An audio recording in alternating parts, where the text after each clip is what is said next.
በስመ አብ ወወልድ ወመንፈስ ቅዱስ አሐዱ አምላክ ስብሐት ለእግዚአብሔር ኪያነ ዘፈጠረ ከመ ናምልኮ እግዚአብሔር አምላክና ከነምልኮ ስሙ ክንጽውዕ መንግስቱ ክንወርስ ንዓና ስለዝፈጠረ ዝኸበረን ዝተመስገነን ይኩን ኣብ ኩሉ ኩርናዓት ዓለም ኮይንኩም ነዚ መንፈሳዊ ቻነል ትከታተሉ ዘለኩም ስድራ ቤት እግዚአብሔር ከመይ ኣለኹም ብድጋሜ እግዚአብሔር አምላክና አብዛ ዕድሜና እዚኣ ነዛ ሰዓት እዚኣ ነዛ ደቂቅ እዚኣ ነዛ መዓልቲ እዚኣ ወሲኹ ቃሉ ክንሰምዕ ቃሉ ክንምገብ ስለዝፈቀደ ዝኸበረን ዝተመስገነን ይኹን ከም ፍቃድ እግዚአብሔር ሎሚ ንዘራረበሉ አርእስተ ትምህርትና ካብ ወንጌል ማቴዎስ ምዕራፍ 24 ፍቅዲ 20 ዘሎ ሃይለ ቃል ክኸውን እዩ እሱ ድማ ከምዚ ይብል ወባሃቱ ጸልዩ ከመ ኢይኩን ጉያክሙ በክረምቲ ወበሰንበት ጉያኩም በክረምትን በሰንበትን ከይከውን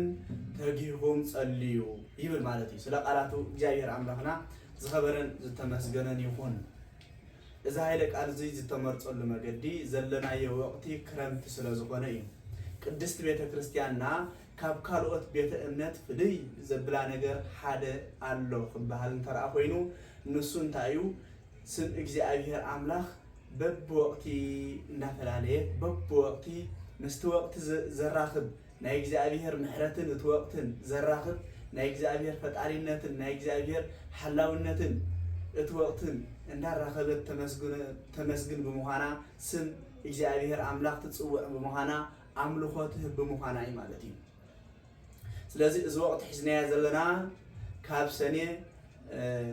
26 ጀሚሩ ብናይ ቤተ ክርስቲያን አቆጻጽራ ክሳብ መስከረም 25 ዘመነ ክረምቲ ተባሂሉ ይጽዋዕ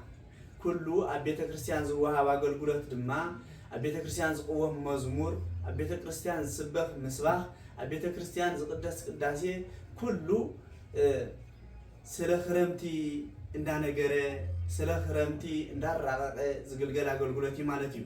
ንሱ እንታይ እንተራ ተባሂሉ ስለ አዝርእቲ ይዛረብ ስለ ዝናማት ይዛረብ ስለ ጠሊ ይዛረብ ማለት እዩ ስለ ጠሊ ስለ ሐመልማል ስለ ልምላሜ ይዛረብ ስለ መብረቅ ስለ ነጎድጓድ ይዛረብ ማለት እዩ አለ እግዚአብሔር ስለዚህ ቅድስት ቤተ ክርስቲያን ነዚ ያልኢላ ዘመነ ክረምት ኢላ ነዚ ዘመን እዚ ወይ ድማ ነዚ ወቅት እዚ ዘመነ ክረምት ኢላ ሴማቶ ትርከብ ማለት እዩ ዘመነ ክረምት ክብል ከሎ ወይ ድማ ስለ ወቅቲ ናይ ክረምቲ ኣብ ክረምቲ ዝከናወኑ ነገራት ክትገልጽ ከላ ቅድስት ቤተ ክርስቲያን ኣብነት ስለ መብረቅ ስለ ነጎድጓድ ስለ ዝናብ ክዛረብ ከላ ጉዳያ ስሉ ይኮነ መብረቅን ነጎድጓድን ዝናምን ምስ እግዚአብሔር ማዕረፍ እንደ ይርከብ ዘለዎ ያት ነገር ማለት እዩ ምስ አዝማን ማዕረፍ እንደ ነተ ዕለት ናይ አዝማን እንዳዘከረት ዘይኮነ ተኽብሮ ምስተ አዝማን ምስቱ ወቅቲ እግዚአብሔር እንታይ ይርክቡ ምሳሌ እንታይ እዩ መልእኽቱ እንታይ እዩ በቱ ወቅቱ ገይሩ እግዚአብሔር ንዓይና ናሕኩም እንታይ የስተምህረና ቅድስት ቤተ ክርስቲያን አራቂቃትና አላ ማለት እዩ ስለዚ ቅድሚ ጉያኹም ብክረምትን ብሰንበትን ከይከውን ጸልዩ ዝብል ሓሳብ ወይ ድማ እንታይ ማለት እዩ ትርጉም እንታይ ክብል ስለ ዝደለየ እዩ ዝብል ሓሳብ ቅድሚ ምልዓልና ክረምቲ እንታይ እዩ ሰንበት እንታይ ማለት እዩ ስለዚ ክርስቶስ ንምንታይ ብሰንበትን ብክረምትን ጉያኹም ከይከውን ጸልዩ ዝብል መፍትሒ ቃል ወይ ድማ ትርጉም ናይቲ ቃል ኣብዚ ክንረኽቦ ኢና ቀዲምና ግን ስለ ክረምትን ስለ ሰንበትን ክንዛረብ ማለት እዩ ስለዚ ክረምቲ ወይ ድማ ዘመነ ክረምቲ ክንጠቅስ ከለና ዝሓለፈ መዋዕሊና ንዝክር ዘመነ ኦሪት ንዝክር ቅድሚ ልደተ ክርስቶስ ዝነበረ ዘመን ንዝክር ቅድሚ ልደተ ክርስቶስ ዝነበረ አገልግሎት ናይ ነቢያት ንዝክር ቅድሚ ልደተ ክርስቶስ ዝነበረ ተስፋ ንዝክር ማለት እዩ ሐዋርያ ጳውሎስ ከም ዝመሃረና ኣብ ዕብራውያን ምዕራፍ 10 ካብ ፍቅዲ 30 ጀሚሩ ተዘከሩ መዋዕለ ዘቀዲሙ አቀዲሙ ዝነበረ ዝሓለፍኩም ዘመን ዘክሩ ከም ዝበለና መሰረት ዘመን ኦሪት ንዝክረሉ ቅድሚ ልደተ ክርስቶስ ዝነበረ ንዝክረሉ ናይ አዳምን ናይ ሔዋንን ጥንተ አብሶ ነጊስሉ ዝነበረ ብጥንተ አብሶ ምክንያት ድማ ሞት ኣብ ዓለም ነጊሱ ከም ዝነበረ ሞታን ኮይና ነብር ከም ዝነበርና ንዝክረሉ ማለት እዩ ንዝክረሉ ማለት እዩ ምክንያቱ ዝሓለፍናየ ህይወት እንተዳረስዒና ምሕረት እግዚአብሔር ክንርስዒና ማለት እዩ ኢየሱስ ክርስቶስ ብስጋ ተገሊጹ ኣብ መልዕልተ መስቀል ውዒሉ ንሲኦል ዞሚቱ ህይወት ዝሃበና ዘመን ክዝክር እንተራኾይና ቅድምቲ ህይወት መሃቡ ዝነበርና የዘመን ክንርሰ ስለዚህ ብልና ቅድስት ቤተክርስቲያን ዘመነ ክረምቲ ኢላ በዘመነ ኦሪት ወይ ድማ ቅድሚ ልደተ ክርስቶስ ዝነበረ ምሳሌ ገይራ ትነግረና ማለት ተስተምረና ርክቦም እንታይ ተባሂሉ ክረምቲ ጸልማት እዩ ደመና ሰማይ በደመና ይጋረድ እዩ ኦሪት ድማ ጸልማት እዩ ከመይ ተባሂሉ ሊቁ ቅዱስ ኤፍሬም ክገልጽ እንከሎ ብርሃን ሰረቀ ብርሃን መጻ ውስተ ዓለም ከመይ ያርዮም ብርሃነ ለእለ ይነብሩ ውስተ ጽልመት ወጽላሎቶመት ብርሃን ድማ ናብ ዓለም መጸ እቶም ኣብ ትሕቲ ጽልመት እቶም ኣብ ትሕቲ ጸልማት ዘጽሉሉ ተዓቂቦም ዝነበሩ ኣብ ትሕቲ ጽላሎት ናይ ሞት ተዓቂቦም ዝነበሩ ሰባት ንሶም ብርሃን ንኽርዩ ብርሃን ዝተባሃለ ኢየሱስ ክርስቶስ ናብ ዓለም መጸ ይብል ማለት እዩ ስለዚህ ኦሪት ብምንታይ መሲሉ ኣሎ ብጸልማት ማለት እዩ በዚ ርክብ ኣለዎም ማለት እዩ ክረምቲ ኣብ ግዜ ክረምቲ ልምላሜ እምበር ፍረ የለን ልምሉም ነገር እምበር ልምሉም ቆጽል እምበር ፍረ የለን ኣብ ግዜ ክረምቲ ኣብ ግዜ ኦሪት ድማ ተስፋ እምበር ፍጻሜ የለን ወይ ድማ ፍረ የለን ተስፋ እምበር ፍረ የለን ነቢያት በተስፋ ናዓ ውረድ ናዓ ተወለድ እንዳበሉ ሓለፉ በተስፋ ሓለፉ ሎሙን ኣብ ግዜ ክረምቲውን ሓረስታይ ፍረ ንኽበጽሕ ወይ ድማ ዝዘርኦ ዘርኢ ካልእ ፍረ ሒዙሉ ንኽመጽእ ነቲ ለምለም ዝኾነ ዝበቆለሉ ዘርኢ ነቲ ለምለም ዝኾነ ሳዕሪ ንዑ እንዳረኣየ በተስፋ ይነብር ነቢያት በተስፋ ስብከቶም ከም ዘየቋረጹ ሓረስታይ ድማ ነቲ ዝዘርኦ ዘርኢ ምብቋሉ ርዩ ምልምላሙ ርዩ በተስፋ ዝነብረሉ ዘመን እዩ ክረምቲ ማለት እዩ ስለዚህ ምስ ኦሪት እዚ ይማሳሰለልና ማለት እዩ ጥበበኛ ሰሎሞን ገልጽ ከላ ኣብ መኃልየ ምዕራፍ 2 እንታይ ኣሎ ናሁ ሃለፈ ክረምት ወዝናምን ይገብአ ድህርየሁ ይብልሞ ጊዜ ገሚድ በጽሓ ክረምት ድማ ሓለፈ ክረምት ዝተባሃለ ኦሪት ሓለፈ ቆሪጽና ንበልዖ ዓጺድና ንበልዖ ድማ ናይ ዓጺድ ጊዜ ድማ በጽሐ ጊዜ ፍረ በጽሐ እቲ ፍረ ንሱ ግን መን ኢየሱስ ክርስቶስ እዩ ከፈለነ ንብላ ዓመፀ ህይወት ዘውእቱ ስጋሁ ለክርስቶስ ናይ ክርስቶስ ስጋ ንኽንበልዕ ድማ ናይ ክርስቶስ ደም ንኽንሰቲ ናይ ክርስቶስ ስጋ ፍረ ኣመናዊ ፍረ ዝተባሃለ ኢየሱስ ክርስቶስ ንዑ ንኽንበልዕ ጊዜ በጽሐ ናይ ክረምቲ ዘመን ሓለፈ ናይ ተስፋ ዘመን ሓለፈ ኢሉ ኣራቂቁ የስተምህረና ማለት እዩ ስለዚህ ዘመነ ክረምቲ ኢላ ቅድስት ቤተ ክርስቲያን ዘመን ክትፈልእ እንከላ ዝሓለፈ ህይወት ወይ ድማ ዝሓለፈ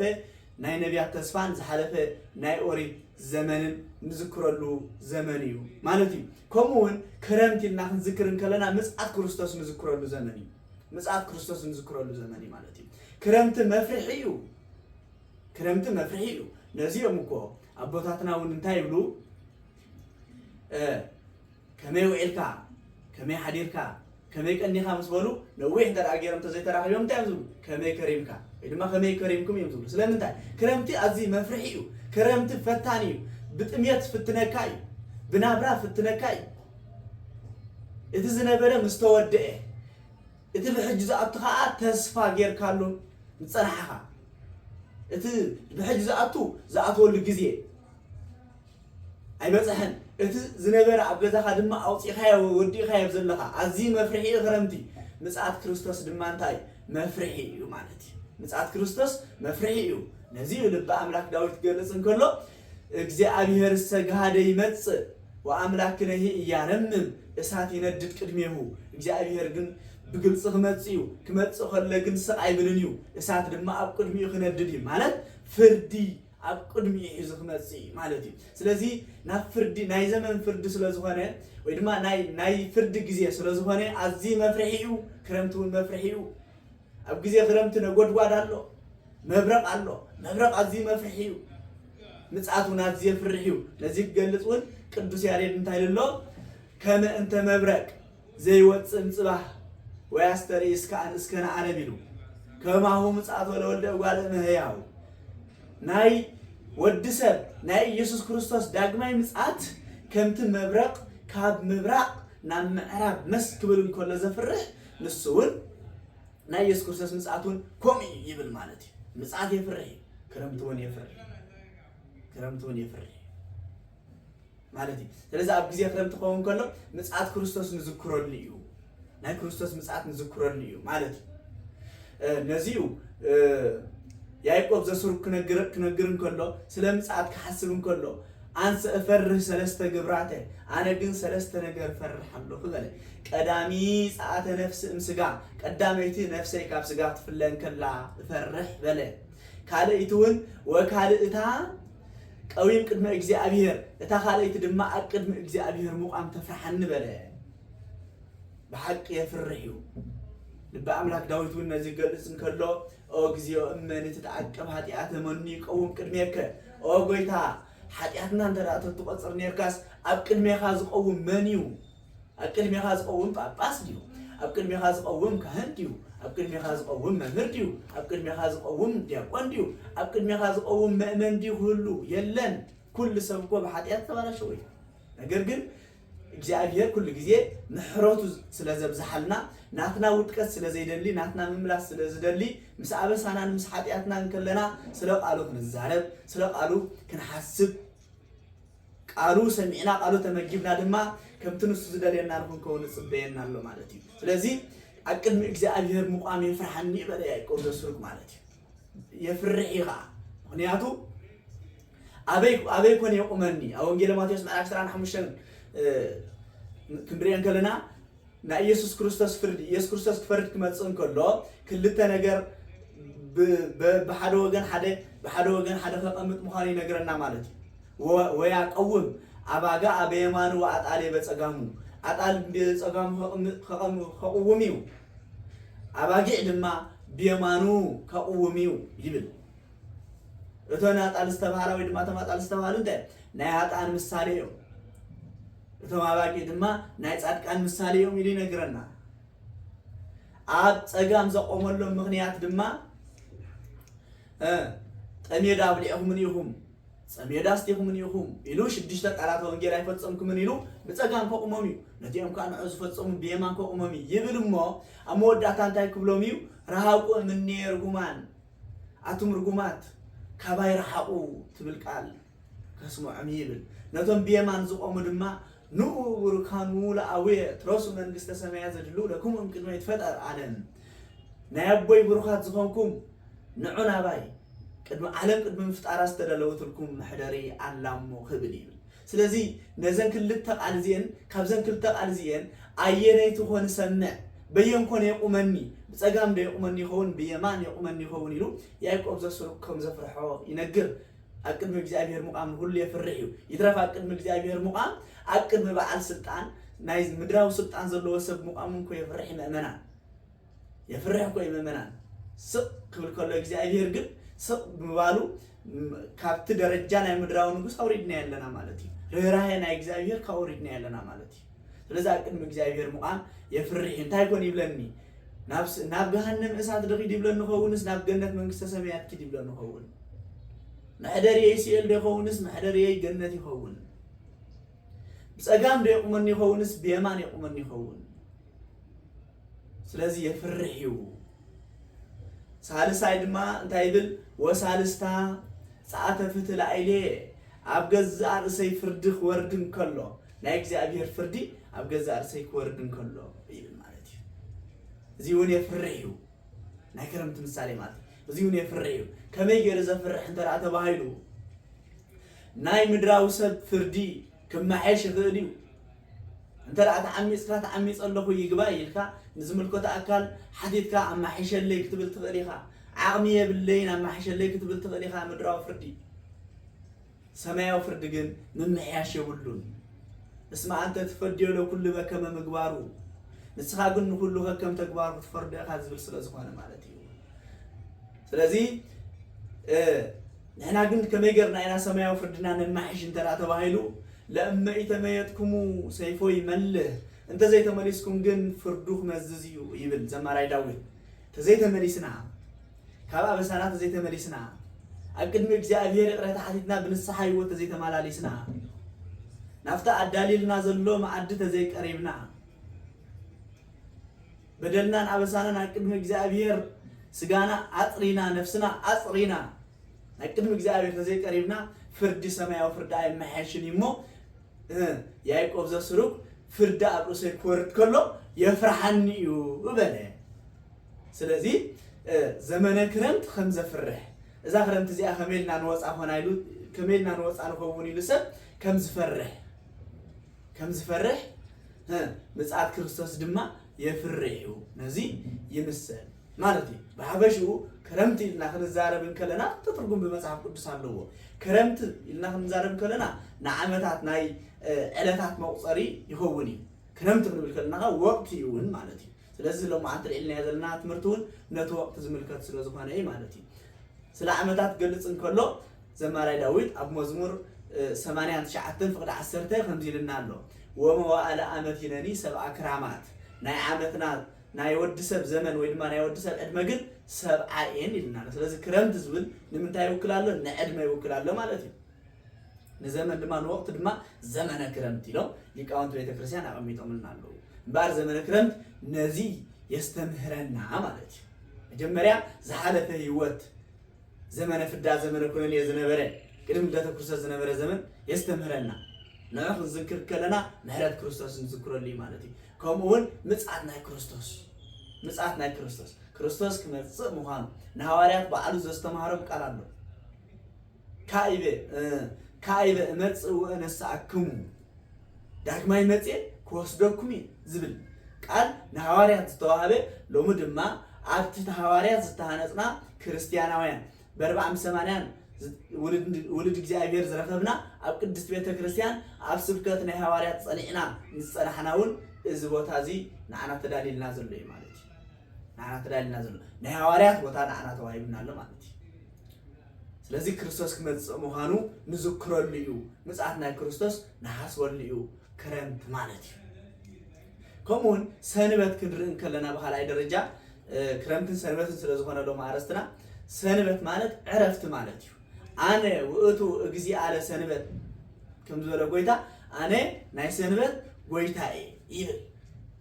ካልኦት ቅዱሳት መጽሐፍት እውን ክንርኢ ከለና እንታይ ይብሉ ሰንበት ኢኮነት ዕለተ አላ እግዚእነ ሰንበት ግን ዕለት አይኮነትን መንዳይ ሰንበትስ ጎይታ እዩ ይብላ ማለት እዩ ስለዚህ ዕረፍቲ ሰንበትን ወይ ድማ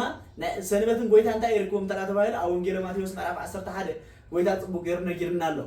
ኣቱም ጾር ዝኸበደኩም ናባይ ንዕሞ ኣነ ክዕርፈኩም ሸከምናተይ ቀሊል ይፈኩስ እዩ ኣርዕቶይ ልዝብ እዩ ኢሉ ንወንጌለይ ልዝብቲያ ብምባል ኣብራህርየልና ኣሎ ማለት ስለዚህ ኢየሱስ ክርስቶስ ሰንበት ዕረፍቲ ከም ዝኾነት ኢየሱስ ክርስቶስ ድማ ዕረፍቲ ከም ዝኾነ ደኺሙ ንዝመፀ ሰብ መዕረፊ ከም ዝኾነ ማለት እዩ ተጨኒቁ ንዝመፀ ሰብ ናዛዚ ኣረጋጋእ ከም ዝኾነ ጦሚ ንዝመፀ ሰብ ድማ መጋቢ ከም ዝኾነ ኢየሱስ ክርስቶስ ማለት እዩ ንዑና ባይ ክዕርፈኩም ይብለና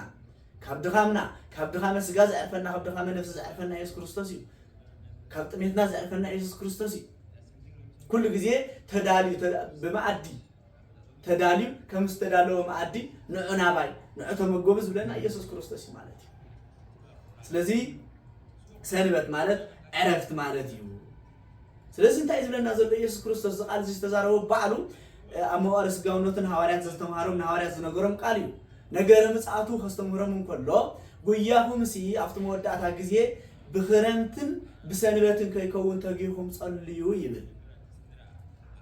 ብክረምትን ብሰንበትን ከይከውን ክረምቲ ምንቅስቃስ ካብ ሓደ ቦታ ናብ ሓደ ቦታ ንክትኸይድ ኣዝዩ ዘሸግር እዩ ብማይን ብወሓይዝን መሬት ብማይን ብወሓይዝን ዝተኸበበትሉ ግዜ ንክትንቀሳቀስ ኣሸጋሪ እዩ ብግዜ ሰንበት እውን ናብ ዘይትፈልጦ ቦታ ክትጓዓዝ መገዲ ዘሕብረካን መገዲ ስኔካ ሰብ ንክትረክብ ኣዝዩ ፀቢብ ይብል መጀመርያ ትርጉሙ ብግዜ ክረምቲ ንኸይከውን መገድኹም ጸልዩ ይብል እሞ እቲ መገዲ ተባሂሉ ዘሎ ሞት እዩ ኣብ ግዜ ክረምቲ ናብ ዝኾነ ቦታ ክትንቀሳቀስ ከም ዘይትኽእል ኣብ ግዜ ምጽአቱ ክትንቀሳቀስ ኣይትኽእልን ኢኻ ትንቀሳቀሰሉ ግዜ ሎሚ እዩ ሐዋርያ ጳውሎስ ከም ዝበሎ መዓልቲ ምድሓን ሎሚ እዩ በለ ንድሕነሉ መዓልቲ ሎሚ እዩ ስለዚህ ኣብ ግዜ ክረምትን ኣብ ዝኾነ ቦታ ክንቀሳቀስ ከም ዘይንኽእል ክርስቶስ ምስ መፀ ግን ናብ ዝኾነ ቦታ እውን ኣይንቀሳቀስን ኢና ክንቀሳቀስ ተደለና እውን ክንቀሳቀስ ኣይንኽእልን ኢና ማለት ኣብ ግዜ ክረምቲ ኣቀዲምና ከም ዝበልናዮ እቲ ዝዓበየ ምስጢርን እቲ ቀንዲ ምስጢርን እዚ ኣብ ግዜ ክረምቲ ተስፋ እምበር ፍረ የለን ልምላመ እምበር ፍረ የለን ስለዚህ ብግዜ ክረምቲ ጉያኹም ብግዜ ክረምቲ ከይከውን ማለት ናይ ንስሓ ተስፋ ከለኩም ከይተነሳኹም ከይከውን ሞትኩም ማለት እዩ ጉያ ማለት ሞት እዩ እለተሞትኩም ናይ ንስሓ ተስፋ ከለኩም ከይተነሳኹም ናይ ቅዱስ ቁርባን ተስፋ ከለኩም ከይቆረብኩም ክርስቲያን ናይ ምዃን ሰዓብ ክርስቶስ ናይ ምዃን ተስፋ ከለኩም ሰዓብቲ ክርስቶስ ከይኮንኩም ተስፋኹም ከይፈጸምኩም ዕለተ ሞትኩም ከይመጸኩም ተጠንቀቁ ይብለና ንዓይናኹም ማለት እዩ እግዚአብሔር አምላክ ተስፋና ንፍጽም ኃይልን ቅዱስ መንፈስን ክበና ናቱ ቅዱስ ፈቃዱ ይግበረልና በዕለተ ሰንበት ክብል ከለውን ዕለተ ሰንበት ተቀዲመም ዝበልኩዋ ሓባር የለን ዕለተ ሰንበት ሰናይ የለን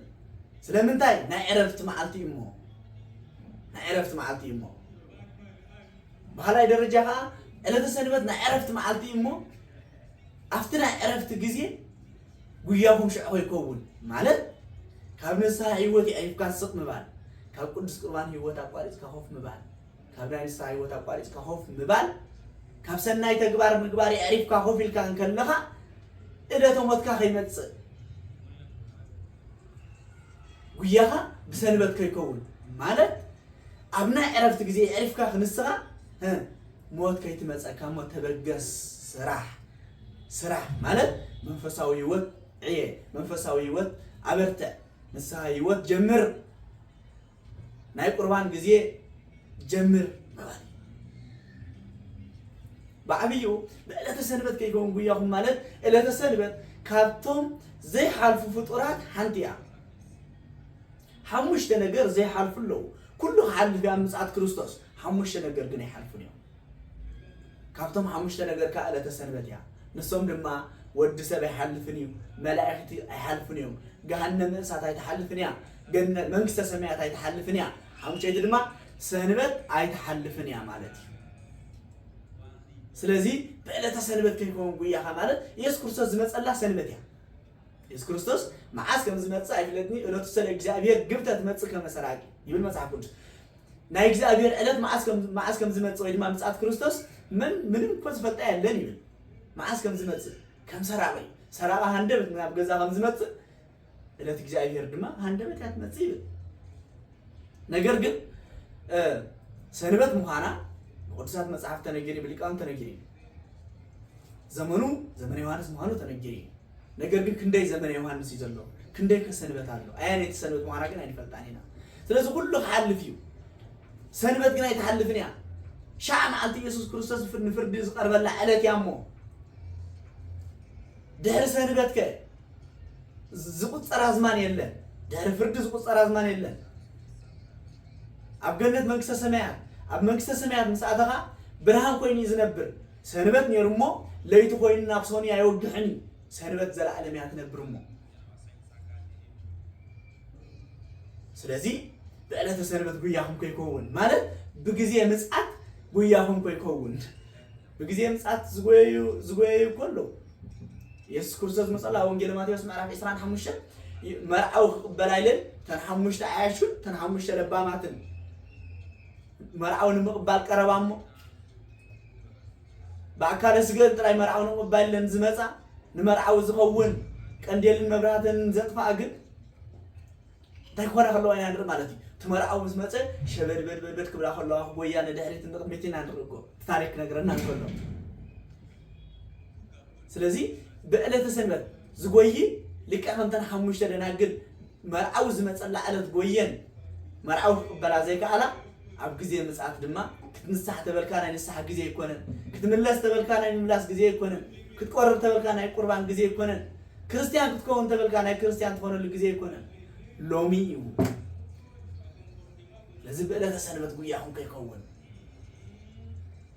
ግዜ ክረምቲ ድማ ጉያኹም ከይከውን ማለት ከዓ ብተስፋ ተስፋኹም ከይተፈጸመ ሎሚ መብዛሕትኡ ሰብ እኮ أنا منفس أو سب كون يتسفى يزبلك اتدرافي أنا زمارة كون يتسفى يزبلك اتزاي نسح أنا خنسح يتسفى يزبلك اتزاي قربون أنا قربي تسفى يزبلك نقدر كنا قربنا ينسح نايزن مرن قال እግዚአብሔር كسمع زماري كسمع سبكت كسمع تسفى لني يزبلك نقدر كنا يسمع لذا عب ጊዜ ክረምት ከይከውን ጉያኩም ማለት እዛ ተስፋ ዘላትኩም ናይ መዝሙር ተስፋ ናይ ንስሐ ተስፋ ናይ ቁርባን ተስፋ ቃል እግዚአብሔር ጽኒልካ ናይ ምስማዕ ተስፋ እዛ ተስፋ እዚኣ ከይተፈጸመ ጉያኩም ወይ ድማ ሞትኩም ከይትመጽእ ተጊሁም ጸልዩ ይብለና ማለት እዩ ስለዚህ መዓልቲ ምድሓን ሎሚያ ነዚ ቃል እዚ ሰሚዕና ናብ ቤት እግዚአብሔር ክንግስግስ ናብ ንስሐ ህይወት ክንግስግስ ናብ ዝጉን ናብ ደሙን ህይወት ክንግስግስ እግዚአብሔር ይደግፈና መዓልቲ ምድሓን ሎሚያ ጉያሁም ብሰንበትን ብክረምትን ከይከውን ተጊሁም ጸልዩ ዝማረና ዝገሰጸና ንእግዚአብሔር አምላክና ክብርን ምስጋና አምልኮን ስግደትን ይሁን ወስብሐት ለእግዚአብሔር